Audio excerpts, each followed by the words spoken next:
Hey there, I'm Mark, in affiliation with Spectrum Pulse, and look, it's another future album bomb week, and it's Billboard Breakdown.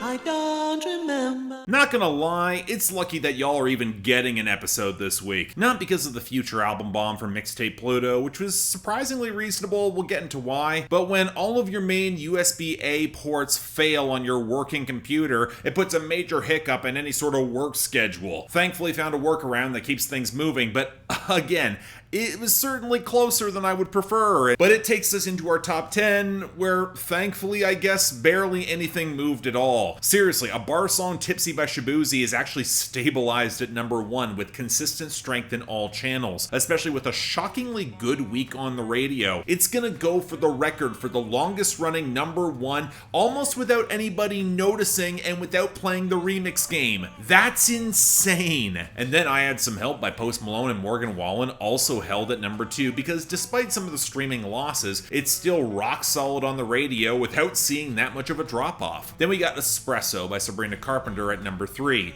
Again, slight streaming downturn, but the radio isn't really moving. But I think Good Luck Babe by Chappell Roan might have a shot going forward with a better streaming week holding up the radio that's kind of been shaky. Honestly, stability is the best thing for Chappell Roan right now, given all the nonsense she's been facing on social media. She does not need to worry about her chart position here. And hell, it held up over Die With A Smile by Lady Gaga and Bruno Mars at number 5. Streaming is on the uptick, even as the radio run has been steady but not exceptional. And Birds of a Feather by Billie Eilish is at number 6, where I expect the streams will get more of a boost with that music video that just dropped in order to support the radio that might be kind of close to a plateau. Then somehow still holding on, we got Lose Control by Teddy Swims at number 7, a good streaming week to back up how it's just taken its sweet damn time leaving the radio. And then we got the only real change on the top 10, the 2 Sabrina Carpenter songs switching places, with Please Please Please rising to number 8 as the streaming and radio is steady, which is not exactly something I can say for Taste at number 9, where the streams are falling off and radio just does not have that full push just yet, even if streaming is still strong right now. Finally, Not Like Us by Kendrick Lamar held on to number 10 as the radio momentum is effectively gone, but streaming is still close. It's gonna hold on for at least a little while longer. And that takes us to the expected busy week of losers and dropouts. As in the latter group, as expected in an album bomb week, there were a lot of them, with the only song I'm absolutely certain getting its year-end list spot being Wannabe by GloRilla and Megan Thee Stallion. Although The Boy Is Mine by Ariana Grande, Band for Band by Central C and Lil Baby, and Chihiro by Billie Eilish probably got quite close. Outside of those, we also saw Si No Quieres No by Luis R. Conriquez and Nitin Vega fall very well short, as did You My Everything by Sexy Red and Drake, alongside Nasty by Tinashe. But we did get a comfortable list of losers, so let's start off with the debuts from last week falling back, like It's Okay, I'm Okay by Tate McRae at 32, Dancing in the Flames by The Weeknd at 38, All Red by Playboi Carti at 51, and Passport Junkie by Rod Wave way down at 98. Then we had the one gain falling back,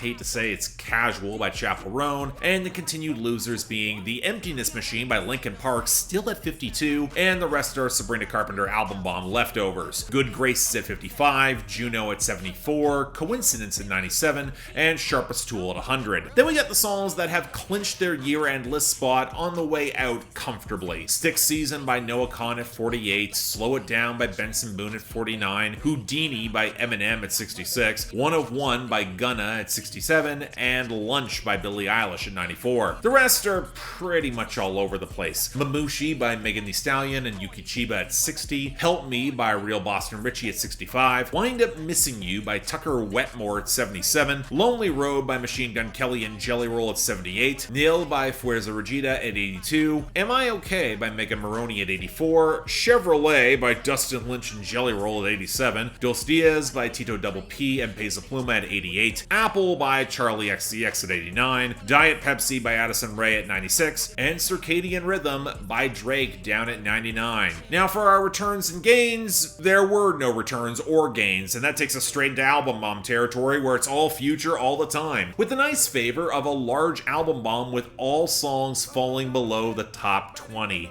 That's just swell, it's nice. And just focusing on the best or worst here, that makes my week easy, and outside those, Made My Hoe Faint at 85, Lost My Dog at 83, very close to making my honorable mentions. It is a decent reflection of the other side of, well, everything Future raps about. Told My at 81, A-Say Gang at 80, Oath at 70, MJ at 68, Press the Button at 61, Brazzier at 59, South of France at 57, Ocean at 46, another one that was close to honorable mentions, Ready to Cook Up at 42, Ski at 26, Too Fast at 23, and Teflon Don at 21. But alright, we still have a respectable week here, and we're gonna start off with number 86, Hollon by GloRilla. Bitches go gnarly, give a fuck about this party. We gon' step on shit regardless.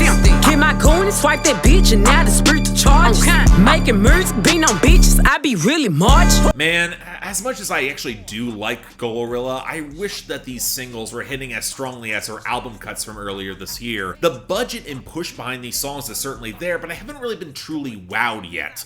And this song, well, I do think it's much better than TGIF, mostly because the horns, bells, heavier piano, and the gang vocals, they're much louder and better balanced and more brash, which paired with the better bass mastering and the sharper trap percussion, it kind of reminds me of the better end of the mid-2000s crunk music, especially out of Memphis with that whooping hook. Hell, we even got a third verse. How often do we see that these days? Even if the song barely runs for 2 minutes. And I actually think GloRilla is pretty good here. She's coming into that bruising gangsta swagger without wasting too much time on gossiping. I mean, she'll just knock those bitches' teeth out. I appreciate that from her. And I like that third verse where she highlights just how many of those guys that are chasing her want dumb girls, and she's clearly not playing that game. Yeah, the thicker accent definitely forces some rhymes, but at the end of the day, this works better for me. Pretty good. I'd check it out. Number 79, Una Velita by Bad Bunny.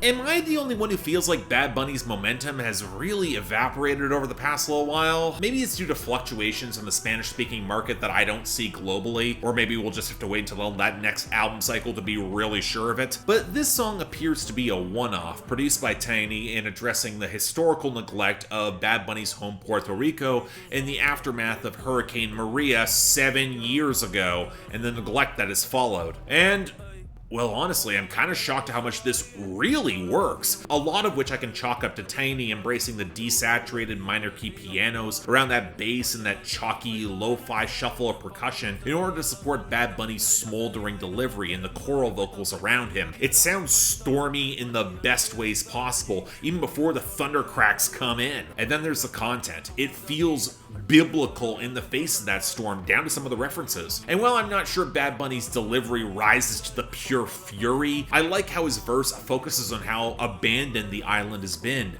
especially by a neglectful or outright corrupt government. I'll freely admit I don't have the depth to fully speak on Puerto Rican politics, but I can recognize multiple US successive administrations failing the island, and the refusal to allow statehood to bring in additional protections, not helping. Still, for this sort of slow burn political protest song, I think Bad Bunny really delivered. I like this way more than I thought I would.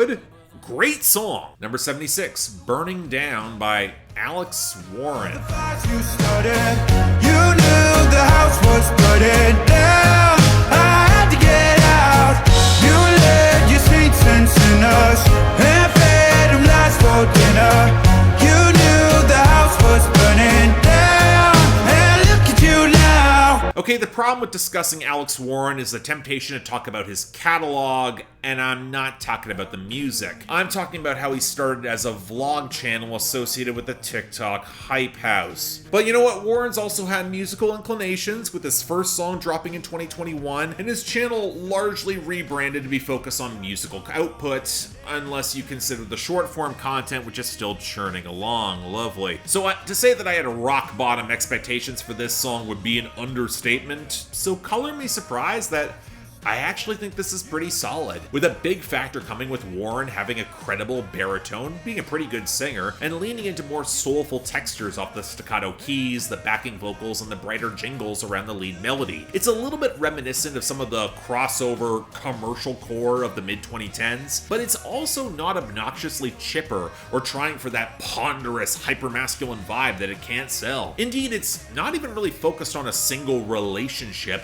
so much as the experience of getting betrayed by your friends who you tried to help out at your own risk, but they just kept screwing up and then blaming you for it, where it feels like the underlying emotion is relief and getting away from all of that. Hell, if you've been around ungrateful social climbers, as Warren probably was in the earlier days, I kinda get the emotional through line here, mostly sold by him sounding more mature and world-weary than outright angry or pissy. Yes, he's very obviously taking cues from Hozier, and there's a couple questionable mixing choices, especially in the vocal mix, that can feel a little bit muffled in the quieter moments, especially on the pre-chorus, but you know what, this might be a big surprise, but I think this is pretty damn credible. I don't mind this at all. Quite a good song. Number 63, Surfing a Tsunami by Future. This trap is so amazing. I can surf on the tsunami when the wave hit. I get fly with all these guns on me, I'm blazing. Okay, so for as much as I appreciate Future's track placement making my job in this show a little bit easier, actually talking about Mixtape Pluto, it's a mixed bag at best, and some of that is evidenced with my favorite song from this project, mostly on the fact that the mastering's actually competent here, and Wheezy gave him some production with actual melodic swell, with that warbling stutter, the hazier guitars erupting into a chilly, borderline cinematic rush, riding off those crisp drums. I really love how well the percussion is mixed here. It feels as windswept as the waves crashing across the song, even as Future will jump across vocal inflections and filters and have a bit more energy. No, the content isn't really worth much. Future seems acutely aware of how precarious this can all seem when you're riding this high, but he's kind of just along for it. But I do appreciate the focus on actually bringing up the people around you for success, which might as well be the subtext of releasing this mixtape in the first place and getting all of his producer pals another big check. And it could also be reading as subbing a certain old friend, but also the acknowledgement that said behavior tends to leave a lot of regrets around women in his wake, accepting the responsibility for fucking recklessly, especially how it impacted them. I wouldn't call it my favorite Future song or anything. I'm not sure it's got the most intensity as his best, but I do think it's effective in what it sets out to do, and it is a pretty damn good song. Unlike number 29, Pluto Ski by Future. Flapping out strong hand, I'm flipping the hand, I'm thudding the thing, I'm thugging again, I'm blessing, I'm blessing on hand, I'm pulling them hand. Look, I know the meme potential of Future making weird noises. I know we give other rappers a pass when they do so, looking straight at Kendrick right now. The problem I have is that when Future makes these odd sounds, some of them are just they don't work. That horrible inflection on King's Dead, and now here where it sounds like he's lazily mewling and mumbling through the hook, and it comes across as sloppy and obnoxious alongside the usual drug-running content. And it's kind of a shame because with a proper hook, this could have been decent at the very least. I like the ominous pianos and strings off that shout around the haunted reverb and Free Future's vocals, even if the percussion fidelity is perpetually wonky, with that one particular cymbal hit cutting through a bit too much every 4 bars and it gets annoying. But that hook actively evokes the worst memories of when all of this was being called mumble rap. A term I don't even like for how badly misused a lot of chopper rap says it was, but it feels apt with this. I know it's an idiosyncratic thing that some Future fans adore that he sounds like this, but come on guys, you know he's better. Just let's move on. And finally, number 25, Lil Demon by Future. Go raiding at the church. You moving wrong, we clutch. You slime, we sharing sluts. My twin is only us. We trap, go platinum, fuck a budget.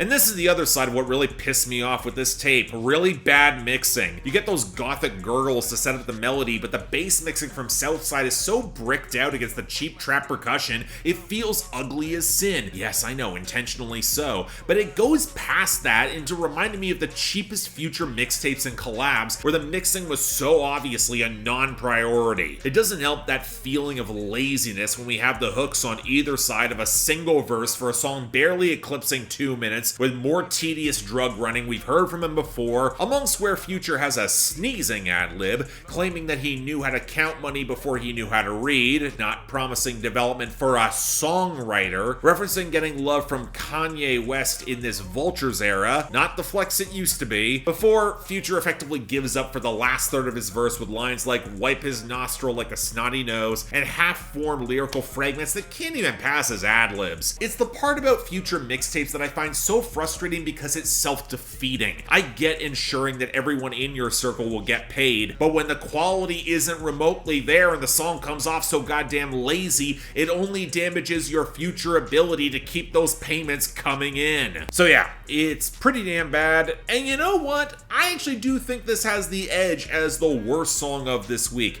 At least Pluto Ski is competently mixed, and I kind of get what it was trying to do. Now, best of the week, it is close. I'm going to give a tie for the top spot between Surfing a Tsunami by Future and Una Velita by Bad Bunny. With the honorable mention, yeah, it's going to Burning Down by Alex Warren. Again, I'm as shocked as you might be. Now, next week, I'm not seeing that big major release, and I got no illusions that Tommy Richmond's getting an album bomb. I guess we'll have to see there. But until then, I'm Mark. You're watching Billboard Breakdown, affiliated with Spectrum Pulse. And I'll see you next time.